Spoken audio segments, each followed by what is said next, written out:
rédaction a choisi comme site du mois le site du musée du Louvre, www.louvre.fr. Nous vous invitons à le visiter avec nous.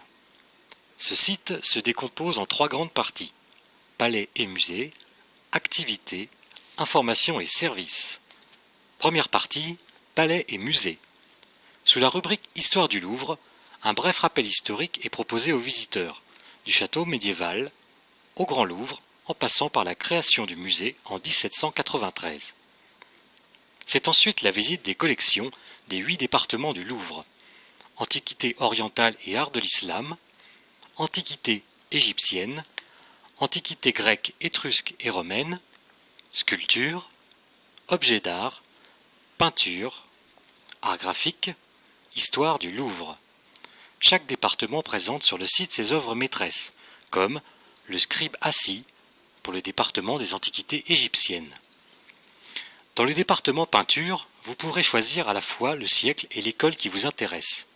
Ainsi, en cliquant sur l'Italie du XVIe siècle, vous découvrirez la Vierge à l'Enfant avec le petit Saint Jean-Baptiste, dite la Belle Jardinière de Raphaël.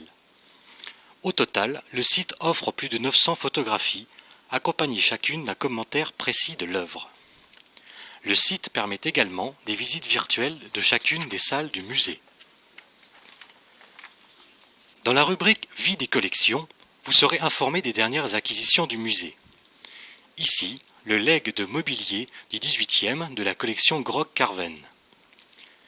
Pour mars, l'Annonciation par Bernardo Daddi, peintre italien du XIVe siècle.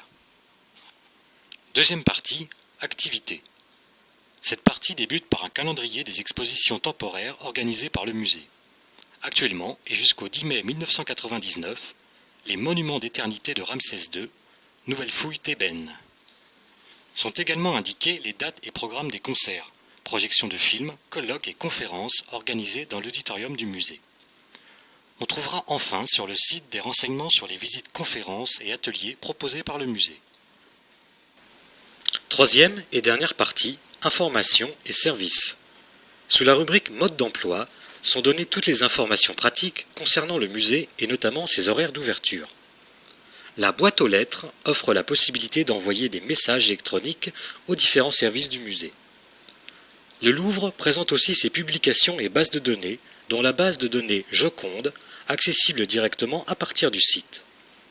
Parmi les services offerts par le site figure depuis peu l'achat de billets en ligne pour les visiteurs américains et canadiens par l'intermédiaire de Ticketweb.